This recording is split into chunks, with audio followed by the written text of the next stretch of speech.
Hi అండి, అందరికీ నమస్కారం. Welcome to Renu vlogs.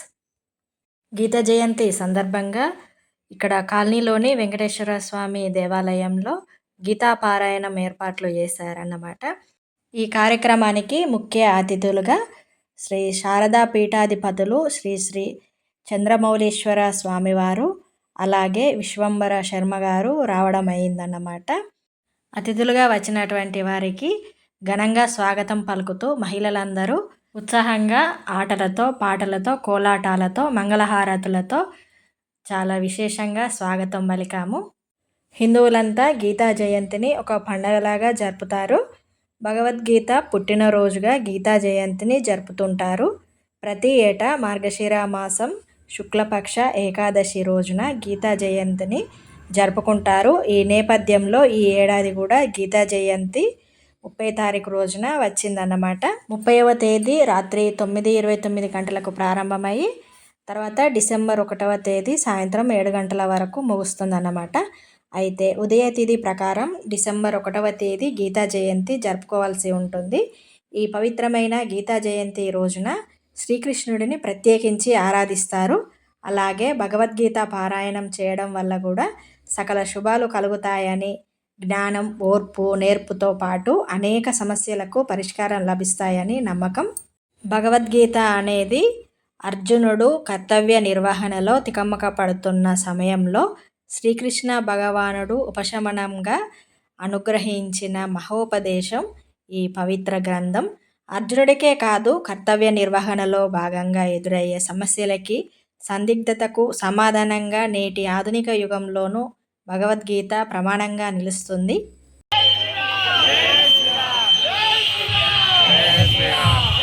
Bhagavad Gita Bhagavad Gita Bhagavad Gita Bhagavad Gita Bhagavad Gita Bhagavad Gita Bhagavad Gita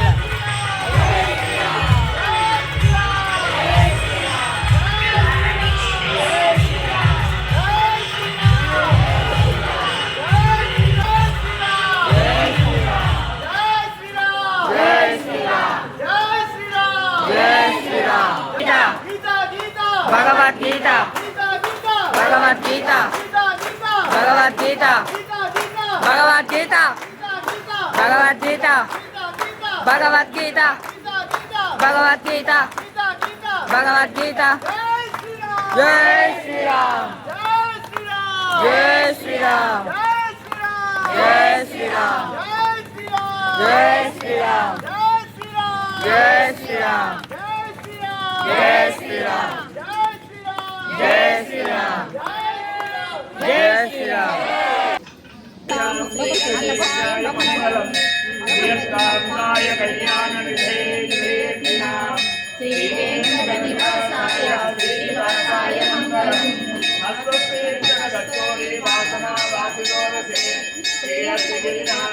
దేవరాజాయ మంగళం కమలాపుజనస్తోడి గంధమాక్షసే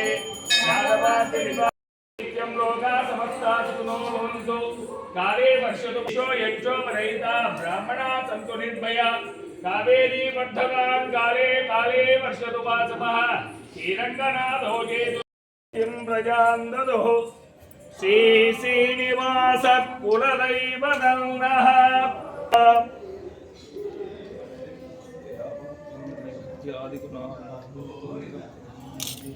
పీఠాధిపతులకు స్వాగతం పలికిన తర్వాత వెంకటేశ్వర స్వామిని దర్శనం చేసుకొని తీర్థప్రసాదాలు తీసుకొని అక్కడ పక్కనే ఉన్నటువంటి హాల్లోకి వెళ్ళి అయితే కూర్చున్నాము.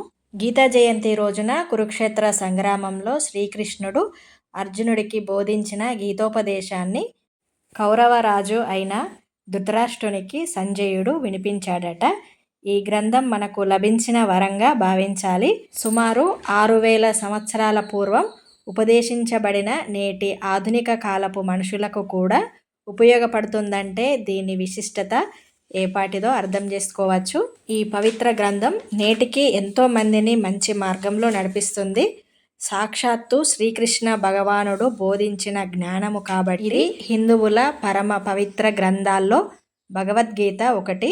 సిద్ధాంత గ్రంథమైన భగవద్గీతలో వేదాంగ యోగ విశేషాలున్నాయి.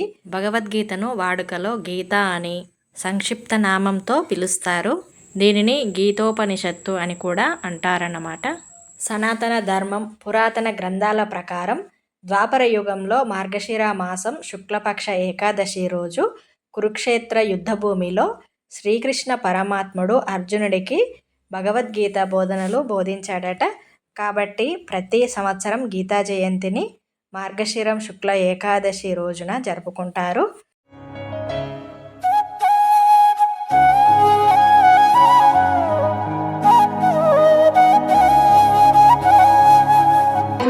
ధర్మాన్ని జాగృతపరచాలి. మరి ధర్మం అంటే ఏంటి? ఎలా ఉంటుంది? అది పొడుగ్గా ఉంటుందా, పొట్టిగా ఉంటుందా, వెలుపుగా ఉంటుందా, మరి సన్నగా ఉంటుందా, లావుగా ఉంటుందా? ఎలా ఉంటుందా ధర్మం? ఎవరైనా చెప్పండి, ధర్మం అంటే ఏంటి? తెలుగింటి మహిళా మనులు చాలా మంది ఉన్నారు ఇక్కడ, వీర వనితలు, వీర పురుషులు. ఇంకా ఇంకా ఇంకా తాత్పర్య సహితంగా ఉంటుంది. అది మొదలు కొనుక్కుంటామో మీరు దీనికి కేవలం 20 రూపాయలు. దీని విలువ చిన్నది, దీని విలువ అమూల్యం, అనంతం, అద్వితీయం, అఖండం, అద్భుతం, అమోఘం, కౌంట్లెస్. మీ ఆంగ్ల భాషలో అయితే వర్ణనాతీతం అంటాం కదా. ప్రతి కదలికకు, ప్రతి సమస్యకు, ప్రతి ప్రశ్నకు సమాధానం ఇందులో దొరుకుతుంది. మన జీవన నాడి మొత్తం ఇందులో ఉంది. కొంత తల కింద పెట్టుకోండి, వారం రోజులు కాదు, నెల రోజులు పెట్టుకోండి. నెల తర్వాత అరే రోజు ఇక్కడ ఎందుకు నాకు ఒకసారి ఇట్లా పెట్టుకుందాం అనిపిస్తుంది. మనోవిజ్ఞాన శాస్త్రం, దీని పేరే సైకాలజీ. మానసిక పరివర్తన వస్తుంది మనకి. దిండి కదా నెత్తి కింద పెట్టుకోవాల్సింది, బుక్ కదా మనం ఇక్కడ పెట్టుకుందాం అనిపిస్తుంది. తర్వాత రోజు ఇక్కడ వట్టిగా పెట్టుకొని పడుకుంటున్నాం అని ఇంకో రోజుకు అసలు దీని పేరేంటో చూడబుద్ది. ఆ తర్వాత ఇంకో రోజు అలాగే, వారం రోజులు అలాగే పెట్టుకొని పడుకోండి.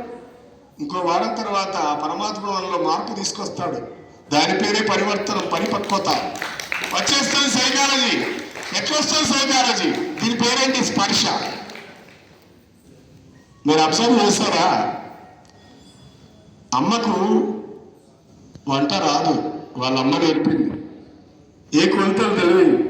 కొంతమంది తల్లులకైతే డైరెక్ట్ పెళ్లి చేసి పంపిస్తారు పాపం, ఇప్పటి పిల్లల్లాగా. పోయాక బాధతో భక్తిలో బయటపడతారు.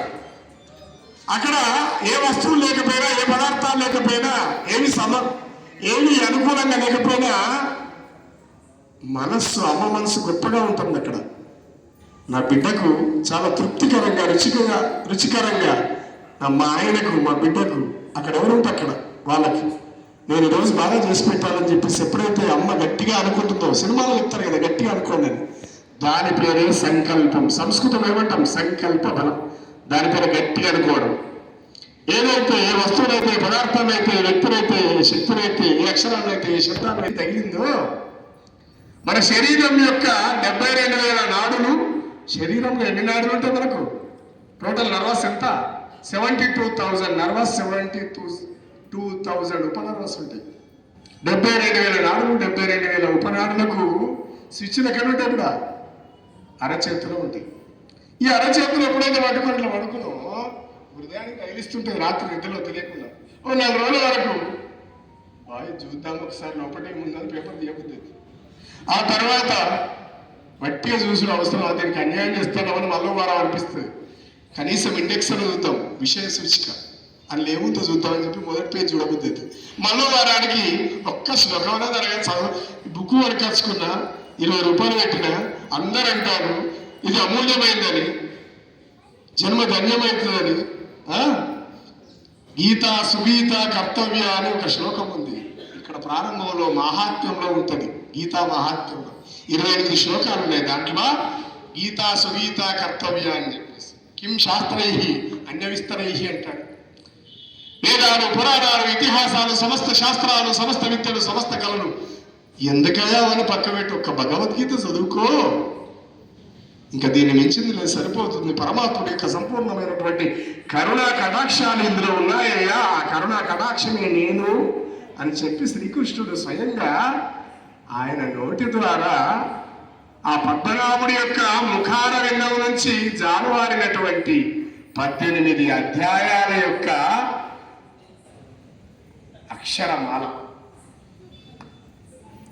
ఈ సందర్భంగా ఏర్పాటైన ఈ సమావేశానికి ముఖ్య అతిథిగా విచ్చేసినటువంటి పూజ్యశ్రీ స్వామీజీ, వేదిక మీద ఇతర పెద్దలు, పుస్తకం జరుగుతుంది. కానీ ఒక పుస్తకానికి జయంతి జరిగేది ప్రపంచంలో ఎక్కడా లేదు. అది కేవలం భారతదేశంలో. జై శ్రీరామ్, జై శ్రీరామ్. కొంచెం సత్కారం. జై శ్రీరామ్, జై శ్రీరామ్.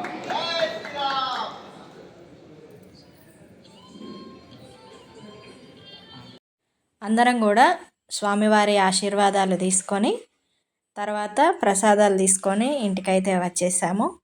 అందరూ భగవద్గీతను చదవడం అలవాటు చేసుకోవాలని కోరుకుంటూ ఇదేనండి ఈరోజు వీడియో. నా వీడియో కనుక మీకు నచ్చినట్లయితే లైక్ చేసి షేర్ చేయండి. అలాగే మొదటిసారి వీడియో చూస్తున్నట్లయితే తప్పకుండా సబ్స్క్రైబ్ చేసుకోండి. మరిన్ని మంచి వీడియోస్తో మీ ముందుకు వస్తాను. Thank you.